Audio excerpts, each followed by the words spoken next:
Afternoon. How we doing? All right. Good. Good.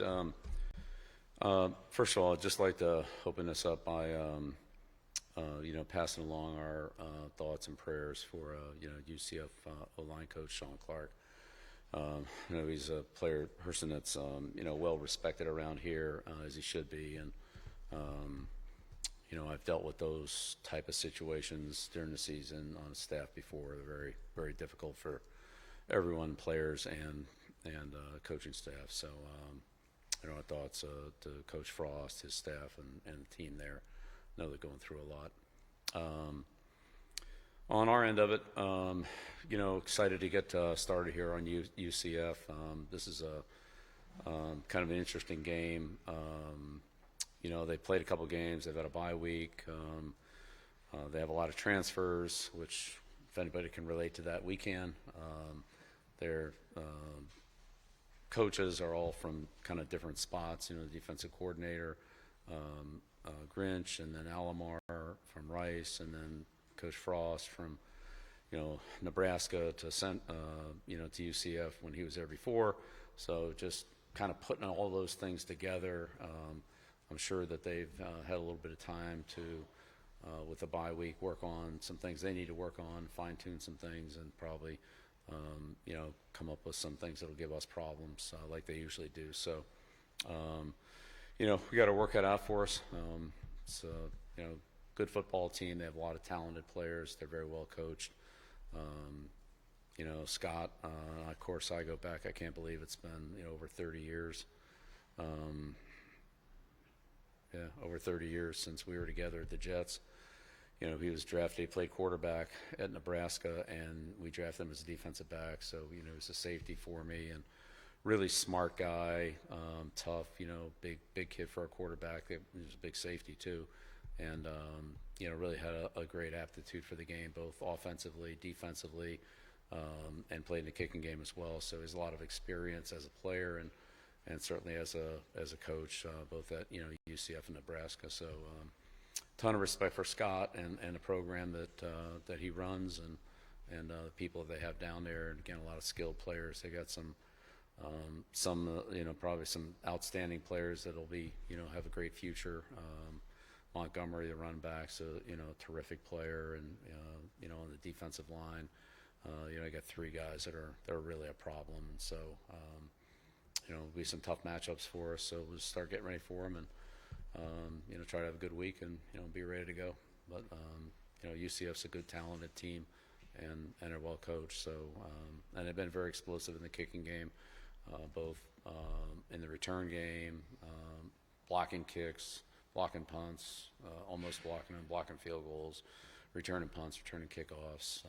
They've been, productive in all phases of the game.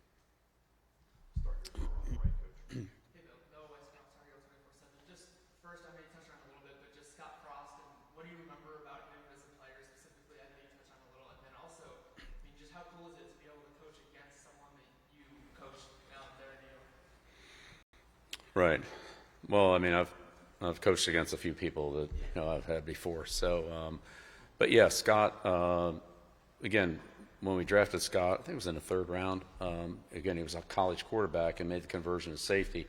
So, he had a lot to learn, obviously, but he picked it up very quickly. He also played in the kicking game, and so picked that up. And he had a very good feel for defensively, what the offense did. What the quarterback was looking at and kind of what the quarterback read and things like that.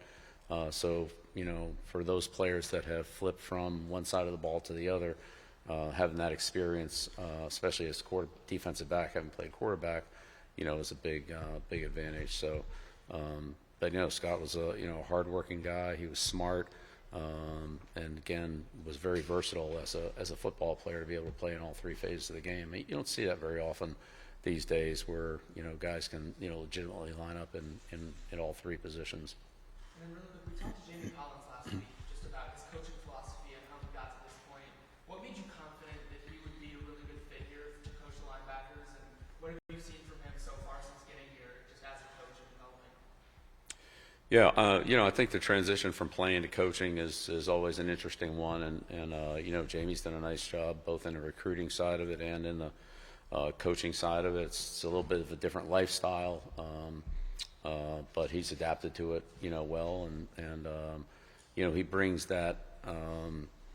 Having not been a player, Jamie brings the playing perspective that that I don't have, or Natrone Means brings that too, the playing perspective, NFL playing perspective, but obviously college as well. But that I don't have that kind of experience in being in a Division I program as a big time player. So I think those people really add a lot of balance to our staff from their perspective of what it takes, how hard it is, and balancing all the things that come with being a D1 student athlete.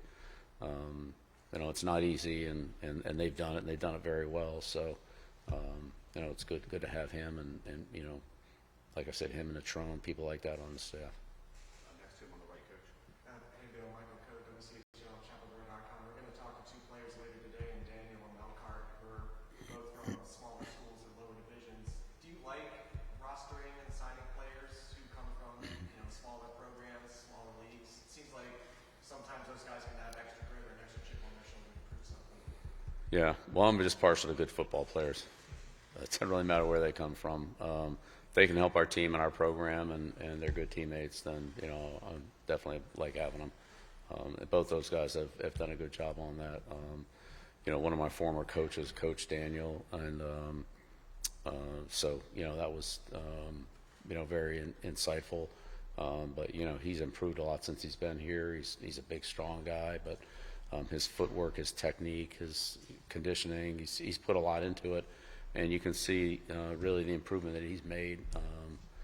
Really in the last few weeks, it's kind of jumped out, and he's playing good football for us. And Melcart, same thing. He's worked so hard since he's been here. He's improved. Feels like every single day, going all the way back to February, March when we started spring ball. He just keeps getting better and better at little things, and developing little techniques that he uses at the right time. He's very instinctive. Does a good job of doing the right thing at the right time. And so yeah, those two guys have been great. They've worked really hard and improved a lot. Front row on the left. Hey, Coach. Great session on my side. When you look at your defense now compared to the start of the season, how confident are you in what they're doing and the progress that they've made? Well, we've definitely made a lot of progress. Our fundamentals are better. We're more consistent in our run fits and our coverage adjustments and things like that. Are we there yet? No, of course not. We have a long way to go, but so definitely making progress. And I think as those players play together and they have more confidence in each other, and our communication improves with different adjustments and challenges the offense gives us, they don't want to make it easy for us. So, we have to handle the hard things, but we're doing better at that. It's getting better, and, we'll see. I mean, look, Coach Frost is, I think they led the nation in scoring when he was at UCF the last time. They threw up 60, however many points it was last week.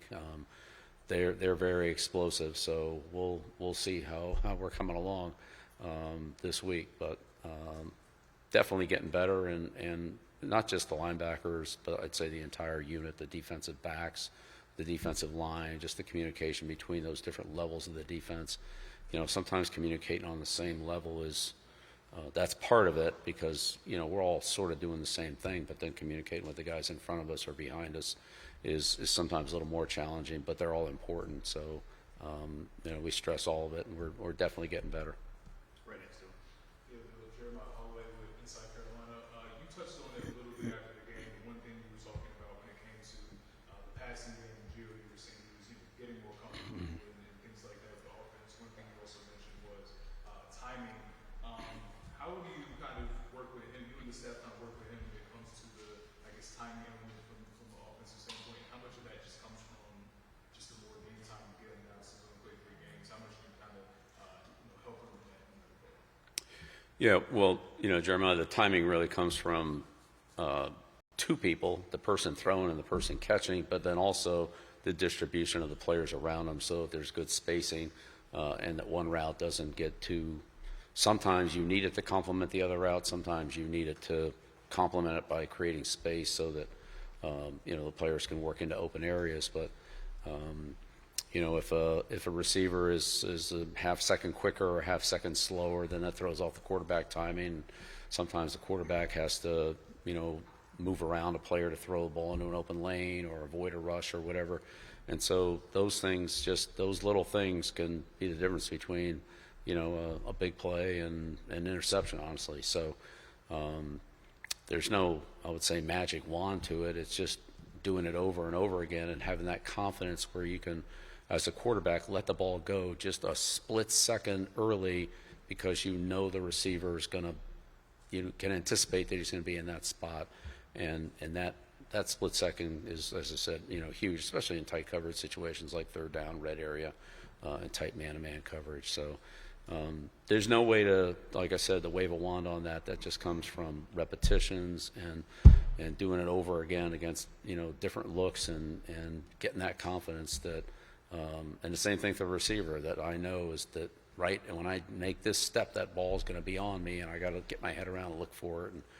And so you just build that through repetition. So, again, we're not there yet, but I feel like we're getting closer each week, and things come up in the game or things come up in practice that we correct or talk about and say, okay, here's how we're going to do this, and then we do it, and then we gain confidence in it, and then hopefully we'll be able to do it again in game situations. Super quick follow-up, if I can. You mentioned the confidence element. To what degree do you kind of see that in the quarterback? Just, you know, confidence when it comes to, you know, on your throws, just in the pocket. How much does a coach can you just see that in the quarterback? Well, when the ball comes out on time, there's confidence, you know, and so I think a couple of the Gio's throws, like to Jake, came out real quick. They got there, you know, just in time, and Jake was able to, you know, squirt forward for a first down a couple times. Things like that, where if you just hesitate another split second, maybe it makes a catch, maybe he doesn't get that extra 2 yards for the first down, you know, things like that. So those are, just there's a difference between anticipating the receiver being open and then seeing him open and then throwing the ball. A lot of times it's too late. And if you can anticipate that, the receiver creating separation and getting open, then you hit him. If you wait till he gets open, a lot of times that window closes by the time you get him the ball. Right next to it, Coach. Bob Baxley, All right. Observer. Bill, how have you seen Melcar evolve as a leader? He was one of the first guys y'all got out of the portal in December. As that work in practice has led to production on the field, how have you seen that kind of grow and evolve? Yeah, Melcar's a little bit of a quieter guy, but very well respected because of his work ethic, his toughness, and his consistency. He just shows up every day, gives you his best. You know you can count on him. His teammates have a tremendous amount of respect for him, and he's had great production. So, his leadership really comes from his day in and day out performance and toughness and reliability, and really that's what I think we all want in our teammates. I think a player wants that from a coach. I think a coach wants that from a player. Players want it from each other. Like that's what gives you a good team, is when you can count on your coaches, your teammates, the other people that you're working with to give you their best every day and show up and be ready to go. And he certainly does that. Whether it's in the weight room, in the meeting room, out on the field, he's always ready to go, works hard, and shows steady improvement. Second from the middle. Ryan Murphy, WRAL. There. You started with Coach Clark at UCF, and I wonder, especially in college football, it's a 24-hour day job, right? 12 months a year.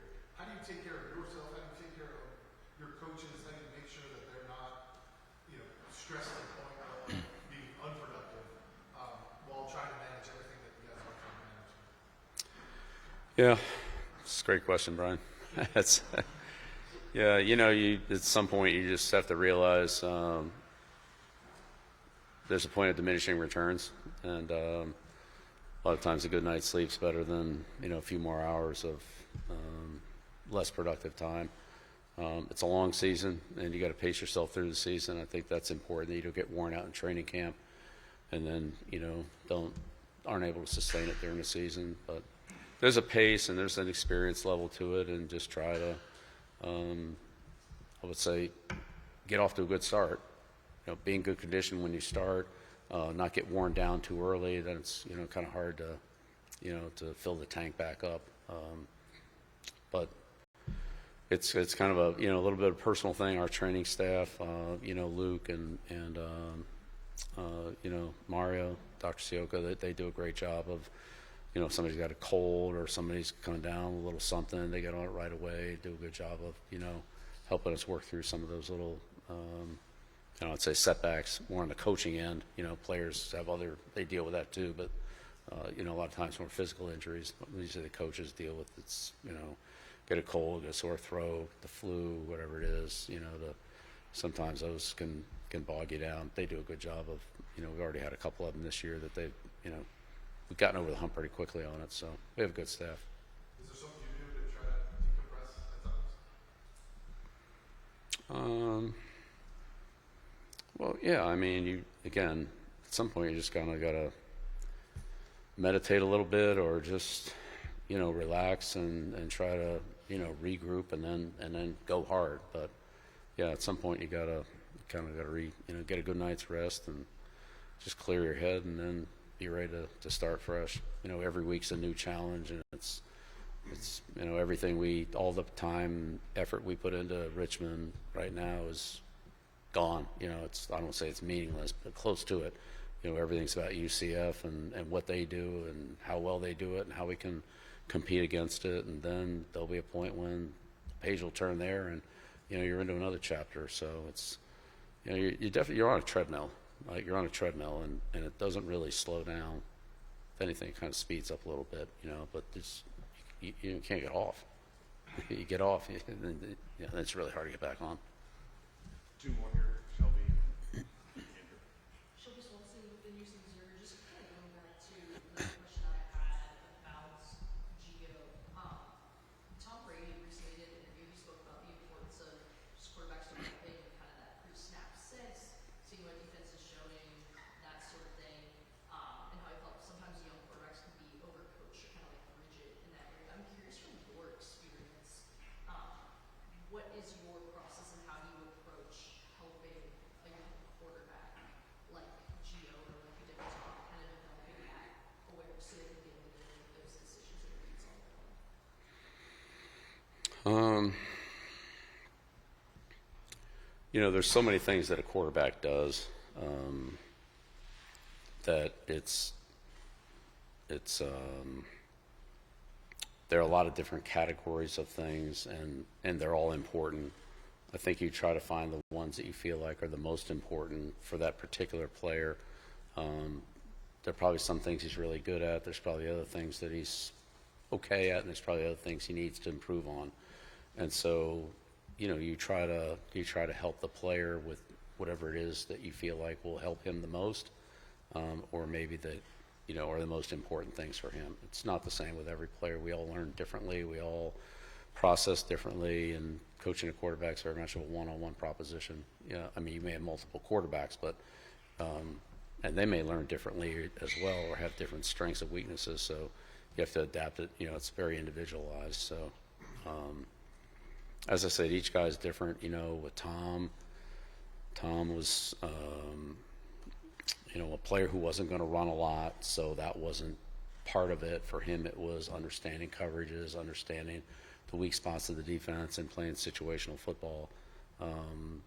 With other quarterbacks, especially a lot of the quarterbacks in college, there's another element. It's not just dropping back and throwing into coverage, but there are other, option plays where they can run or throw, or run or throw, depending on, the type of play it is and so forth. So I don't think you want to overload them. I think you want to find something that they can tangibly grab a hold of and say, okay, yeah, that makes sense, that helps me. But as you coach players, and my experience has been with all players, sometimes the way you see it isn't the way they see it. And if they don't see it that way, then you need to find some other way to teach it. That just doesn't work for them. I've had plenty of great players tell me, like, hey, coach, that's a great key, but I can't really see that on the field, so let's find something else. Like, all right, well, we start looking for something else. I guess a quick follow-up, if I may, just how would you approach that relationship, kind of that coach-quarterback teaching relationship with Gio so far? Well, I think it's important for the coach and the quarterback, starting quarterback, to be on the same page in terms of just generally how we're going to play the game, and then specifically how we're going to handle certain situations. comes down to a critical situation, I want to make sure that that what I want for the team is the same thing the quarterback is trying to do, and that we're both on the same page. We don't come off after a play and say, "Oh, I thought we were trying to do this, and no, we were trying to do that," that type of thing. You know, in a critical situation, you just don't want that. So we've gone over a lot of situational football to try to cover those things. Now, I'm not saying we're 1,000%, but like that's the idea, is to get the situations handled right, and then you know, the fundamentals of playing the position that are most important to me, those are the ones I've tried to emphasize with him.